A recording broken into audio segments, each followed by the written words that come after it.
Okay, let's get started. So thank you both for your willingness to serve Western Colorado. Would appreciate your participation today. Before we begin, we'd like to go over a few ground rules for those of you in the audience. I know you've heard these a couple of times, but we're going to go over them again. So candidates should focus on ideas and not personalities. Candidates should be courteous and should not make inflammatory statements. Disrespectful or attacking speech or profane language is not tolerated. Candidates may not display a prop of any kind. You must strictly adhere to the time and limit on each section of the debate. The moderator, I reserve the right to cut off a candidate who exceeds that time limit or to redirect a candidate if the remarks are not pertinent to the elected office. Do both of you agree to these rules? Yes. Yes, ma'am. Thank you. Additionally, we ask all audience members to exhibit professional decorum during the debates. Limited applause is allowed, but unruly outbursts or disruptions are not. They are prohibited, and the debate moderator may penalize a candidate's time if their supporters are unable to maintain decorum. Audience members should also be aware that these debates are being filmed and will be live streamed for public viewing. And with that, we will begin opening remarks. A coin toss was conducted earlier in the backstage area. Candidate Coons has chosen to begin opening remarks. Candidate Coons, you have 2 minutes for your opening remarks. I'd like to thank Club 20 and also everybody for being here this morning. Thank you for that. In the last 6 years, my work has carried me all over Western Slope. And what I found when I talked to people, and I've met with thousands and hundreds of people out there, and what I found is what I hear from people today more than ever, is people are talking to me and they're saying, Kevin, I'm fed up with politics and I'm fed up with politicians. And I look at them and say, I agree, and they always smile. Okay, so when I ask them why do you feel that way? They say today it seems like all our elected officials do is yell at each other, scream, name call. There's more dividing than uniting people. And I have to agree once again. So I asked them to expand on that. So I say, okay, well, give me more information. What are you thinking about? And when I ask them that question, they go, we want to hear more about issues. We want to know that people actually want to listen and care about us. And I said, okay, I care and I want to listen. So what I hear from a couple over here. They just graduated from college. They have $100,000 worth of debt. How are they ever going to afford affordable housing? I hear a couple right here that's retiring in 2 years. They want to worry about how they're going to afford health insurance when they retire. I hear from a couple over here that has a third grader going to school, and they wonder, are they going to come home safe every day from school? And I talked to another person over here, and they're worried about their 5-year-old granddaughter and what climate's going to be like in 50 years when she grows up. So those are the issues I want to represent. Those are the people I want to represent. I don't care left, right, or middle. I want to fight for those people because I always want to put people over party. That's what we're supposed to be doing. So I'm asking you to have my vote, and I would be honored to have your vote. My name is Kevin Coons. I'm running for House District 58. Thank you, Candidate Coons. Now, Candidate Catlin, your remarks for opening 2 minutes. Thank you, ma'am. First, I'd like to take a quick moment to thank the first responders on the Western Slope and in the state of Colorado. We're coming up on a 21-year anniversary of 9/11. That rocked us to our core. But those folks are out there. They're taking care of us every day, and I wanted to say a tip of the cap to them. Well, you know, my name is Mark Catlin. I'm from the Western Slope. I was born and raised in Montrose, Colorado. I've been here all of my life. I think that I know the issues that seem to represent the Western Slope and the 58th District. We do have troubles here, but one of the problems we've got is that we are being ruled by the urban corridor in the state of Colorado. Rural Colorado is not getting a fair shake. We don't get our share. Roads, bridges, all of the things that bother each and every one of us don't get what we think we should be getting. Healthcare, all of those things. The giant sucking sound that you hear in the state of Colorado is Denver. Denver expects that since they have more people, that they should be the ones that get the revenue, they get the resources, they need them worse than we do. Well, in this district, we are needing a lot of things. We need water development, we need health care, we need rest homes, we need whatever it is that you can think about we're needing, but we're not getting them. And one of the problems is the majority party in the state of Colorado does not want that to happen to the Western Slope. We've become an afterthought or a no thought. One of the jobs that I have is to stand up and represent you so that the people in the Capitol building know that Western Slope of Colorado and the 58th District particularly need to be heard, and that's my job. Thank you, Candidate Catlin. Okay, so now we're going to move over into the question and answer portion of the debate. Each candidate will be asked to respond to 4 questions that have been submitted by Club 20 members and their sponsors. The candidate who goes first on each question will also have an opportunity to offer a 30-second rebuttal to the other candidate's response for that particular question. The candidate that went first in the opening remarks will offer the first response to the very first question. So with that, it's Candidate Coons, and the first question is, how have you or will you work collaboratively with the many competing interests within your district? Well, I think first of all, I think a mistake we're making is we're always pitting urban against rural. I don't think that's helpful. I think, once again, it's divisive. And I think if we're going to keep moving forward, that we have to figure out how to stop doing that. You know, that's what I hear from everybody. They're tired of finger pointing, gaslighting, and doing the things that make it, we can't get our work done. I come from a business background, 47 years in the corporate and private sector, and the way I was successful is bringing people together and talking about issues, coming up with plans, not blaming people, not planning, collaboration, getting a coalition and getting things done. And I think that's what we have to do. We cannot blame Denver for everything. That's an easy thing to do. We can't blame that. We have to somehow realize that if we're going to fix Colorado, we have to quit putting urban against rural. It doesn't work. It's never going to work. We have to figure out how to get by that and make sure that we're all working together, one state, one people, and if we don't, we're going to be doing this forever. We're never going to get anywhere. Thank you. Candidate Catlin, for your Could rebuttal? you repeat that question? Yes, I'll repeat that. How have you or will you work collaboratively with the many competing interests within your district? Well, the first thing you have to do is you have to listen. And we're pretty good at listening in my office. We represent the whole of the 58th District. The way we'll go about fixing some of these kind of things is that we have to work across the aisle, regardless of who's in majority or minority. If you'll take a look at my record, you'll see that we have worked very strong across the aisle so that things that help and will help the 58th do come to the 58th. The bills that I carry represent the 58th District and all of its diverse interests. We have listened. We are building those kind of relationships with people in the 58th District and taking that information to the Front Range and explaining to them how serious it is. We're not blaming people. We're trying to work with people. It takes us to walk across the aisle and say, this is good for my district. I think you'll find it's good for the state of Colorado. Thank you. Candidate Coons, you have a 30-second response. No, I agree. We need to work across the aisle. We need to work together. But I think there's more to that than just sponsoring bills. You have to really get out. When you say listen to people, who are we listening to? If I'm a Democrat, am I just listening to Democrats? No, I care about what Republicans. I have Republican friends in Montrose. I talk to them all the time. We don't agree on everything, but 85% of the things we talk about, we agree on. That's how you keep moving forward. You can't focus on the 10%, the outliers of everything. So in my mind, you have to really listen to everybody. Thank you. Okay. Candidate Catlin, the second question goes to you. The Colorado River is in crisis. How should the state balance West Slope landowners' rights to sell their land and their water against limitations on investments in such land and water by Wall Street hedge funds? Well, I think the first thing we have to do is take a look at how important water is to the Western Slope. Is it more important to us as a community than it is to investors in New York City?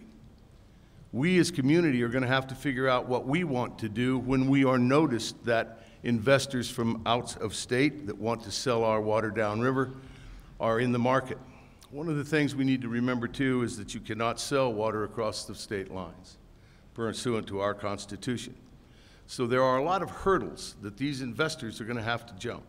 What we need to do as the state of Colorado is to stand up and make that even harder to move water out of the state of Colorado and across state lines to other states. The water belongs in the state of Colorado, and it needs to stay in the state of Colorado. Land ownership is one of those things that's sacred to all of us. I won't get into the road of farmers' 401ks, but I do think that the communities that are affected should be the ones that are taking a look at buying. Okay, Candidate Coons, would you like me to repeat the question?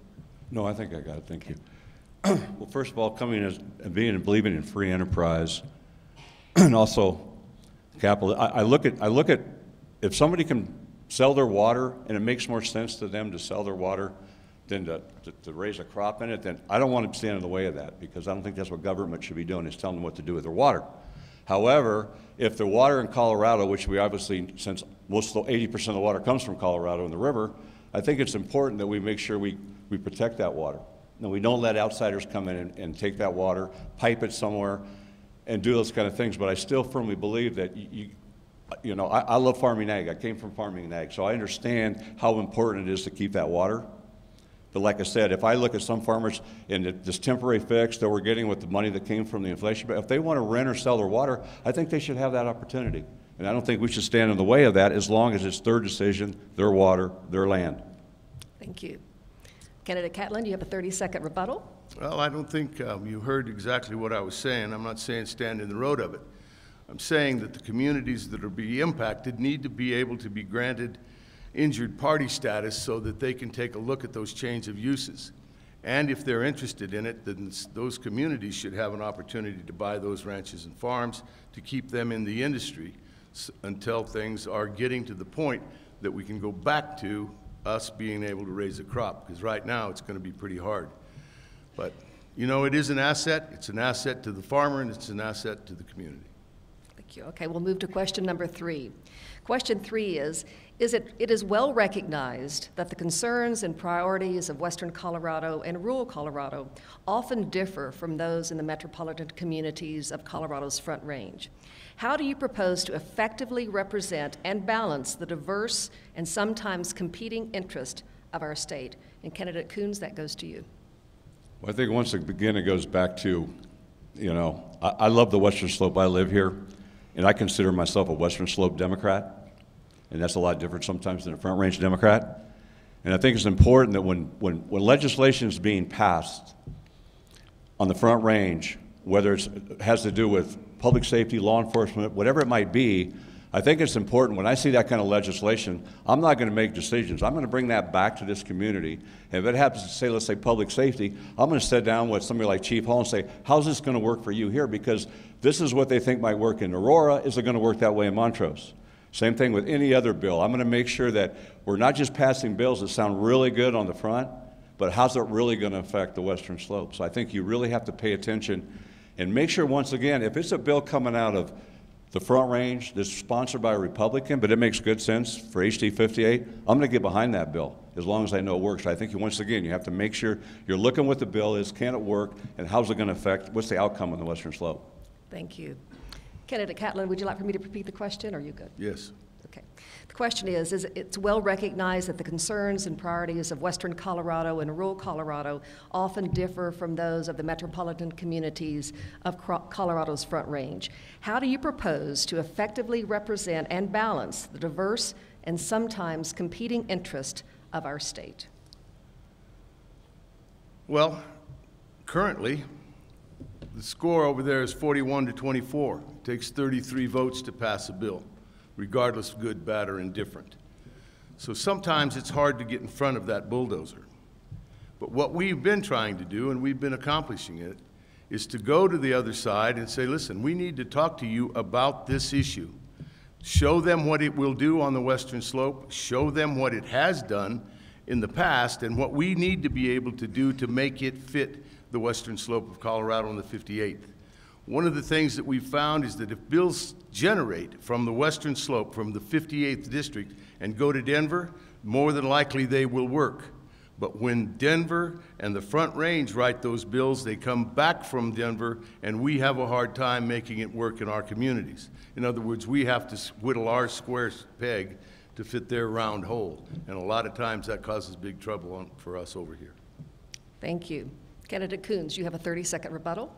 No, I tend to agree that on that part. I think it's important that, and I have seen a lot of great bills come out of 58, a lot of good bills, and I do see a lot of times they're being co-sponsored by the Front Range, and I've seen the opposite. I've seen some really good bills that are coming out of Denver or Aurora or Boulder, and they're being co-sponsored by a representative on this side of the West Slope. And once again, I go back to the only way we're going to move Colorado forward is we're working together and we're not trying to divide each other, and we're getting things done because we understand there is a difference between the Front Range and here, and I think as long as we do that, we'll be okay. Great, thank you. Okay, we'll turn to our fourth and final question. It regards health care. What can or should the state legislature do to ensure affordable, accessible, and effective health care for all Coloradans?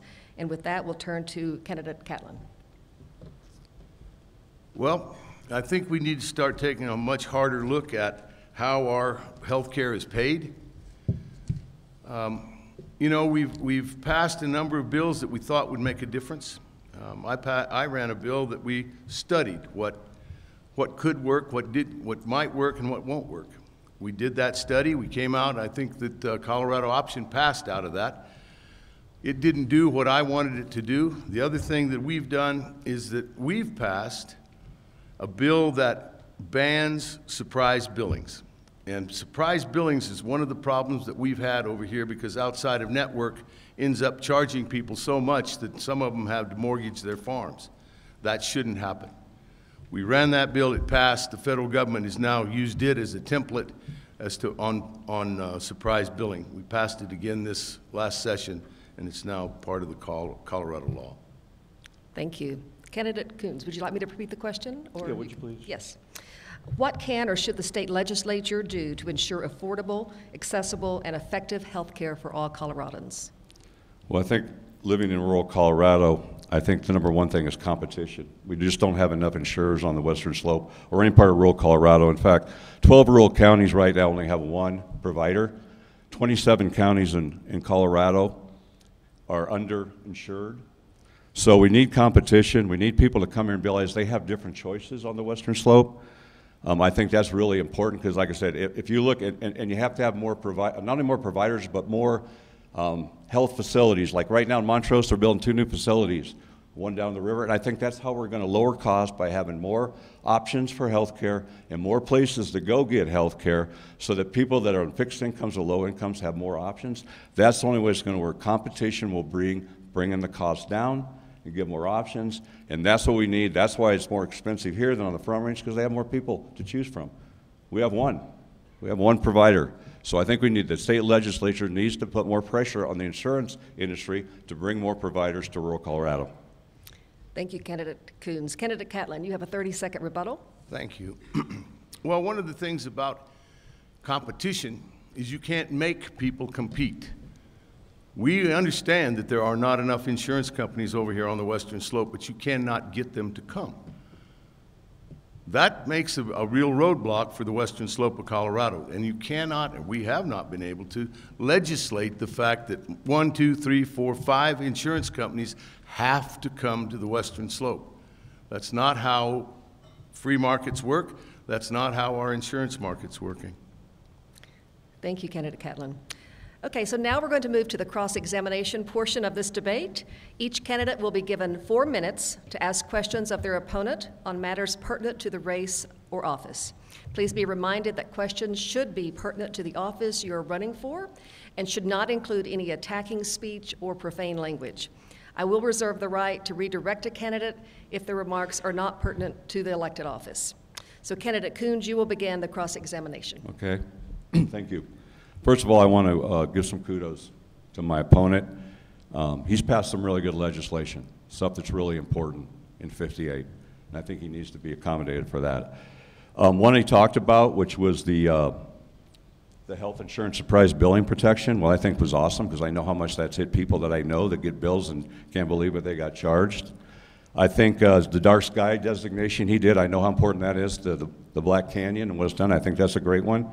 And the turf replacement program, since we're talking about water, you know, where you can get cash for taking out your lawns. I mean, that's been highly successful in Las Vegas, which has lowered the municipal water. So I think that's really some good legislation that's come from my opponent. But I do have a couple questions on some legislation I would like to ask him about. First of all, every time in Colorado or anywhere there's a mass shooting, and sadly they're not going away, the first thing you always hear is mental illness, mental illness, mental illness. It's never anything to do with weapons. It's always mental illness. So in Colorado, we passed the red flag bill, okay? And basically what the red flag bill is, in extreme cases, to be able to take a weapon away from somebody that's going to harm themselves or somebody else, which I think makes a lot of sense. So I'd like to ask Mr. Catlin, were you for or against the red flag bill? I voted against the red flag bill for 2 reasons. Number one, we missed the point. It's about mental health. You know, it passed, and we've had a major shooting in Boulder since that passed, and the family of the shooter knew he was in trouble, but yet they did not go and talk to the authorities. So the law may state it, but if you don't use it, it doesn't work. And that's one of the things that was a concern to me. We didn't want individuals having their guns confiscated, particularly if they run sheep, cattle, and those type of things, that somebody that they have a problem and now they don't have a weapon to take care of what makes their living for them. That was one of my concerns, and it still is one of my concerns. You still have a minute 55 if you'd like to ask another question. Yes, I would. Once again, we're talking about affordable housing, the lack of affordable housing, and the negative impact that it has in western Colorado. Do you believe that we have an affordable housing problem? Yeah, I do. And, you know, one of the things that we try to do as legislators is address some of those issues. So I carried, and we passed, it's called the middle income, the middle part of the market. We have people in the state of Colorado that are qualified, 2 incomes, they should be able to buy a house anywhere, but the prices have gotten so high that they can't afford it. So we went about and passed a bill to fix it so that people that are in that sector will be able to end up buying a home for them and their families and get them on the road to home ownership. That passed. Okay, I also have in front of me House Bill HB 22-1304, which is state grant investments for local affordable housing concerning state grants for investments in affordable housing at the local level. My records show that you voted no on that, so I'm just concerned about your stance on affordable housing. Well, I'm not sure. You'll have to tell me the title of that bill because numbers come and go and they recycle them every year, so I can't keep track of them sometimes. Okay, also, real quick, I know your background's water and you're respected very much on water, and I respect you for water. Do you believe that the Colorado water crisis is all on the municipal water and their lack of caring about water? No. No, in fact, it's been agriculture that's been asked to make the difference. Municipals have not been the ones that have participated. Agriculture has come to and said, well, we want you to not farm 20% of your farm and we'll pay you a little bit of money for it, $400 an acre. Yet that same water we're protecting is selling on the eastern slope for $83,000 an acre foot.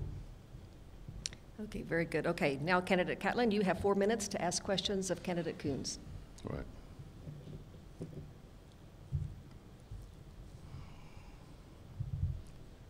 I've got a couple of questions in regards to the Colorado River, Colorado water. I'd like to know what your position is in the public use doctrine versus prior appropriation doctrine. Where would you come down on one of those? Well, I have to be honest with you. When it comes to water, I've talked to a lot of great water people in the last 6 months, but we have not really focused on that one. But I can tell you where I do stand on water. Once again, I believe right now, what I've looked at on water, 85% of water is used by ag, 6% of the water is used by municipal. In the last 20 years, municipal water has dropped by about 36% on the Front Range, which is pretty doggone good. So I really believe when I look at water, I'm like, we're moving forward. Where are we going to keep working? What can ag do to bring that usage down when 85% of it is used by ag? Honestly, I get tired when I've heard you speak about water. It's always attacking the city, whether it's watering sidewalks, golf courses, or whatever. That's not where we're losing our water. So that's sort of my stance of where we need to start looking at water. So would you answer the question in regards to prior appropriation versus I don't know prior appropriation, sir, so I don't want to answer something that I don't feel comfortable answering. Okay. What would you do about some of the shortages of teachers in the 58th district? where do you come down in regards to how we can go about recruiting and/or retaining the teachers in our schools? Well, I can tell you when it comes to teachers paying, and sadly Colorado's number 50th in the nation right now in teacher pay. We just finally went behind Oklahoma and Mississippi. But the only way we're going to really attack teachers pay and public school funding at all is right now we have probably the most irrational and illogical tax policy in the United States with Tabor. And until we figure out how we're going to get a new tax policy in the state so we can start putting money towards teachers pay, towards schools, we're not going to, it's going to keep going the way it is. I mean, you can go to Wyoming and get $15,000 more a year to teach. You can go to New Mexico to get $15,000 more to teach. So it's pretty hard to retain and recruit teachers when we're paying that much less than other states. So to me, it's like, how do we start? And not to mention, you have the balanced stabilization bill in Colorado, which means every year when you got to balance the budget, where's it come from? Public education. Last year alone, $561 million went from public education to balance the budget. In the last 10 years, it's $12 billion. So until we as legislators start looking at how we're going to look at those and talk about how we're going to come up with money to pay teachers, there is no money. So to go back to that question, do you know how much we've paid to the balanced stabilization? No. Well, you're saying some things that are probably not exactly right. We've made some great payments to that, and we've continued to make that because those were dollars that were borrowed in 2008. So the state of Colorado continues to make those payments. I wanted to ask you a question in regards to the lodging tax in the state of Colorado. What's your position on lodging tax and how it should be used? I would like to see us raise lodging taxes in probably every community in Colorado, and whatever that would be for, once again, I'd roll that back to affordable housing. Somewhere we have to find money for affordable housing. And we have to either give incentives or we're going to have to find some way that people that are traveling through our state are going to help support money towards affordable housing, to give incentives to people, not to people, to give incentives to companies that want to come to Colorado and help build affordable housing because we don't have enough. So I would be for lodging and sales tax to pay for that. We have to do it some way. Okay, we're at time. Thank you both for your questions on the cross-examination portion. Now we'll turn to closing remarks. Each candidate now has 2 minutes to present their closing remarks, and with that, we'll turn to candidate Coons for your remarks.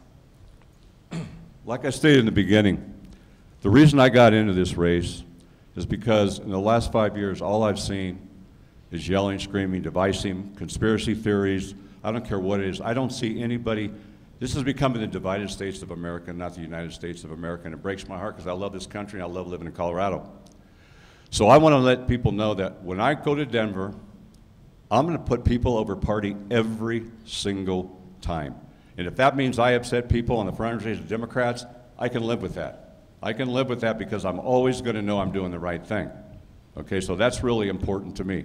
I also want people to know that no matter what, left, right, center, I don't care. I care about what you care about.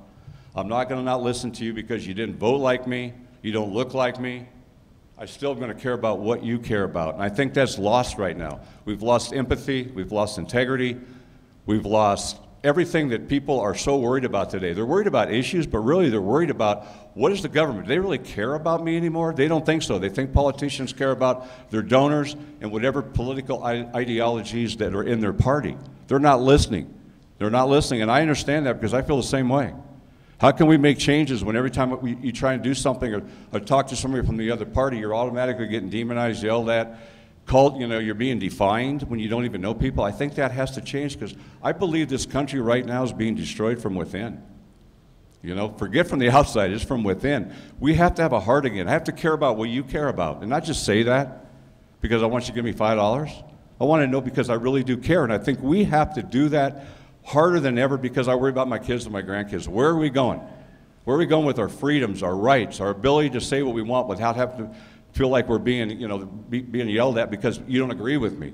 So I really believe if you get me to Denver, and I would be honored to have your vote, that I will work hard for every family in this district, and I don't care what initials behind their name, because I just care about making sure that we're doing the right thing in Colorado, and I want to be that person. Thank you. Thank you, candidate Coons. Candidate Catlin, your closing remarks.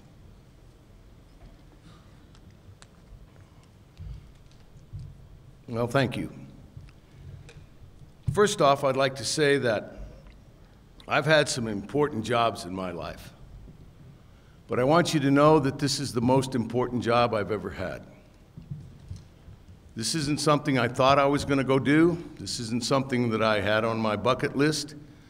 But after it ended up with me being in this position, I realized just how important it is.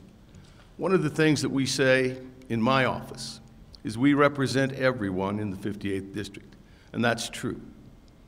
We've had people from the far left come to us with problems. We've had people with far right come to us with problems.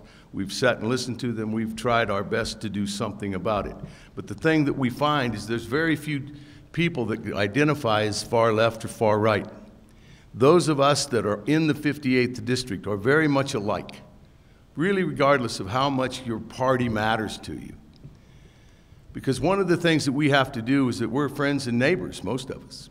And here in the 58th District, we don't necessarily, if the wind blows the fence down, we don't go out and say, are you a Democrat?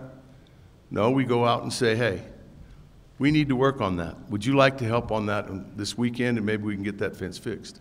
I think that's the way politics should be, could be, and have been. We are concerned about our country, every one of us, all of you sitting in this room. But I wanted to make a couple of quick points. I passed a bill for lodging tax to let people do things with that for affordable housing. We've done a number of things. Let retired teachers come back to the school district they're from and continue to draw their PER and get paid. That helps keep teachers in our schools.